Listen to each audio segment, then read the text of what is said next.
ఇలాంటి న్యూడ్ వీడియోల రావణ్కి జగన్మోహన్ రెడ్డి న్యాయ సహాయమా? ఇవాళ ప్రశ్నించే గొంతును నొక్కేస్తున్నారు. ఇది ప్రశ్నించే గొంత, ఇది బ్లాక్మెయిల్ చేసే గొంత.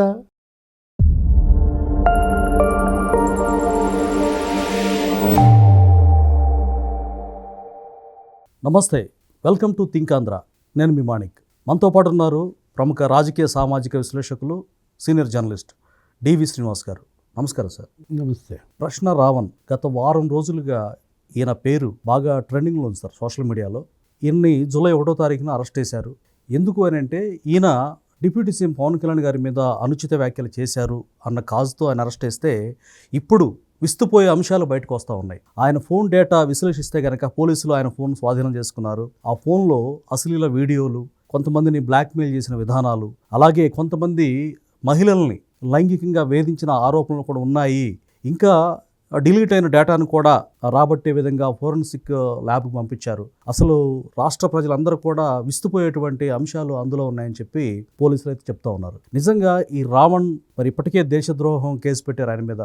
ఎలాంటి పరిణామాలు ఇంకా భవిష్యత్తులో ఆయన మీద లైఫ్లో ఎలాంటి ఎఫెక్ట్ అవుతుంది ఈయన యొక్క కార్యకలాపాల వల్ల? ఈ ఫోన్ డేటా గురించి మీరేం చెప్తారు? ఇప్పుడు అతను ఒక కామ పిశాచిగా, ఇప్పుడు అతని రాసలీలల గురించి, వీటన్నిటి గురించి కూడా చాలా ఛానల్స్లో మనం చూసాం, విన్నాం. అట్లాంటిది ఆయన భార్య కూడా ఖండించింది.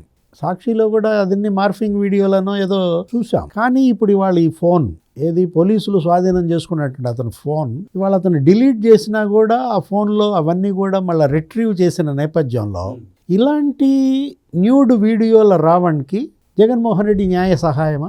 అంటే ఏంటి, న్యూడ్ వీడియోలో చేసే గోరంట్ల మాధవ్, ఆ రోజు ఏంటి అతను వైసీపీ ఎంపీ గోరంట్ల మాధవ్ ఏదో న్యూడ్ కాల్ మాట్లాడాడు, అందరూ చూశారు. అసలు అది కాస్త ఏదో అసలు వాట్సాప్ గ్రూప్లో వేసాడన్నారు. అప్పట్లో ఏంటి దేశవ్యాప్తంగా ఎంపీల గ్రూపులో అది ప్రత్యక్షం అయ్యేసరికి మాధవ్ భ్రష్టు పట్టిన నేపథ్యం. లేకపోతే అతనెవరు, ఎమ్మెల్సీ డోర్ డెలివరీ అనంతబాబు, దళితుడిని చంపిన డోర్ డెలివరీ చేసిన అనంతబాబు న్యూడ్ వీడియోలో బయటకు వచ్చాయి. అంటే జగన్మోహన్ రెడ్డికి ఇలాంటి వాళ్ళేనా నచ్చేది? ఇప్పుడు రావణ్కి నేను న్యాయ సహాయం అందిస్తాను, ఇవాళ ప్రశ్నించే గొంతును నొక్కేస్తున్నారు. ఇది ప్రశ్నించే గొంత, ఇది బ్లాక్మెయిల్ చేసే గొంత. ఇవాళ ఆడబిడ్డలు, ఇవాళ ఏంటి అమాయకులైనటువంటి మహిళలు, వాళ్ళని ఇవాళ అశ్లీల చిత్రాలు తీసి బెదిరించి లొంగ తీసుకుని భయపెట్టి ఇతను ఈ ప్రశ్న రావణ్, ఇతను ఏంటి బచ్చలకూరి జోసఫ్, అతను ఎక్కడో హైదరాబాద్లో ఏదో కంపెనీలో పనిచేసేవాడని, ఏదో రివెంటిక్స్ ఏదో కంపెనీ, ఆ కంపెనీలో ఏదో ఫేక్ సర్టిఫికెట్లతో ఉద్యోగంలో చేరాడన్నారు. ఆ తర్వాత ఆ కంపెనీని ఇంకో కంపెనీ అదేంటది అది హ్యాండ్ ఓవర్ చేసుకుంది. అప్పుడు ఈ ఫేక్ సర్టిఫికేట్ల భాగవతం బయటకు వచ్చేసరికి అతన్ని ఏదో ఉద్యోగం నుంచి తీసేసాడని, ఆ కంపెనీలో పనిచేసేటప్పుడే ఇతను తోటి మహిళా ఉద్యోగుల్ని వేధించడం, ఇప్పుడు ఇదే ఈ విధంగా ఏంటి బ్లాక్మెయిల్ చేయడం, లొంగ తీసుకోవడం, ఇట్లాంటి ఈ కామ పిశాచనాల లేకపోతే ఈ న్యూడ్ వీడియోల రావణ్ అతనికి వైఎస్ఆర్ కాంగ్రెస్ పార్టీ మరి న్యాయ సహాయం అందిస్తుంది అని అంబటి రాంబాబు ప్రకటించడం. అవును, ఆయన స్వయాన ఒక అడ్వకేట్ కూడా. ఇప్పుడు మీరేమన్నారు, ఇతని మీద ఏదో ఉపా చట్టం పెట్టారండి, అదే ఏది ఆ హిడ్మా సపోర్ట్ చేస్తే, ఒక హిడ్మాన్ చంపితే 100 మంది హిడ్మాలు పుడతారు, ఒక కేశవరావుని చంపితే 100 మంది కేశవరాలు పుడతారు. వాళ్ళనేంటి అసలు వాళ్ళ ఆ మావోయిస్టులు ఇప్పుడు 12,000 మంది ప్రజలు, అమాయక గిరిజనులు, ప్రజాప్రతినిధులు, పోలీస్ అధికారులను చంపిన కేసుల్లో వాళ్ళని ఎన్కౌంటర్ చేస్తే వాళ్ళని ఇతను ఏంటి అసలు ఒక పెద్ద నేషనల్ హీరోస్ లాగా కీర్తి ఇచ్చాడు కదా.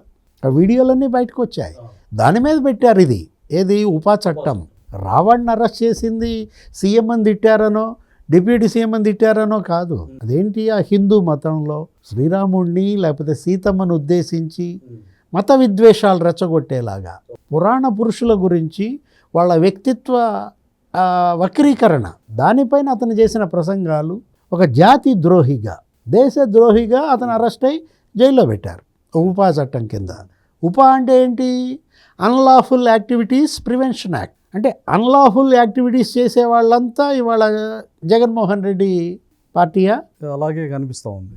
వైఎస్ఆర్ కాంగ్రెస్ పార్టీ అంటే ఏంటది, అన్లాఫుల్ కాంగ్రెస్ పార్టీయా?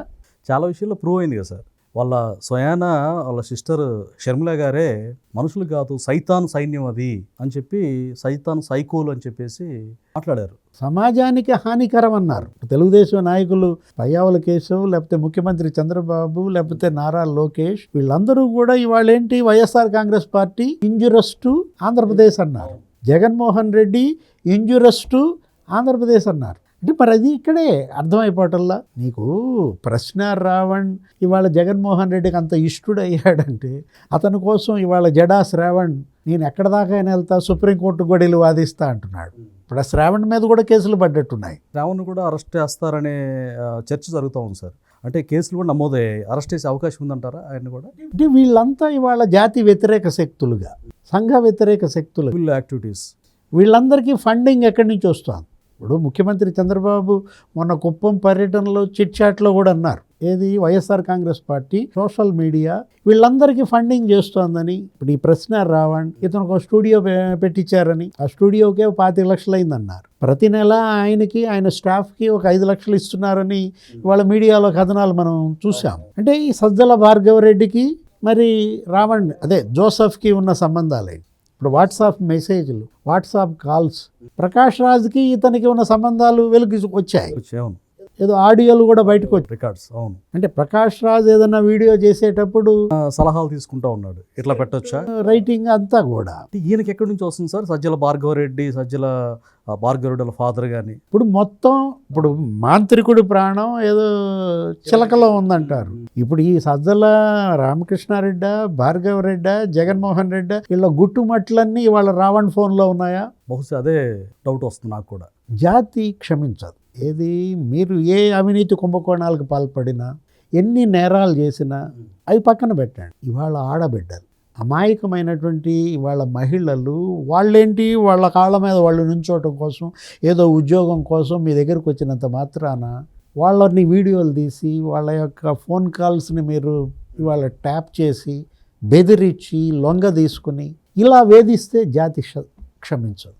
సమాజ ద్రోహులు వీళ్ళు. అంటే ఇప్పుడు వాళ్ళ ఛానల్లో కూడా ఇది ఫేక్, ఇది మార్ఫింగ్ వీడియోలు, రావణ్ అలాంటి వ్యక్తి కాదు అని వాళ్ళ సిస్టర్ కూడా స్టేట్మెంట్ ఇచ్చింది. వాళ్ళ భార్య, వాళ్ళ సిస్టర్, ఆ టీం కూడా ఆ వీడియోని వాళ్ళ ఛానల్లో, ప్రశ్న ఛానల్లోనే టెలికాస్ట్ చేస్తూ ఇది ఫేక్ అని ఇంటూ మార్క్తో చేశారు సార్. ఇది ఫేక్ కనుక అయితే పోలీసే డిసైడ్ చేస్తుంది కదా. ఇప్పుడు ఇవి సైబర్ సెక్యూరిటీ ఇవాళ ఏంటి, పోలీసు ఏది మార్ఫింగ్ ఏది ఒరిజినల్ వాళ్ళ దగ్గర అన్నీ ఉన్న నేపథ్యంలో ఇది ఒక్కటే కాదు కదా. అతను అక్కడ కంపెనీలో పనిచేసినప్పుడు మహిళలను వేధించాడని, ఆ తర్వాత యూట్యూబర్గా అనేక మంది మహిళల్ని వేధించాడని, ఇవన్నీ కూడా పోలీసు విచారణలో కానీ ఇవాళ బయటికి రావు. Thank you sir. నమస్తే.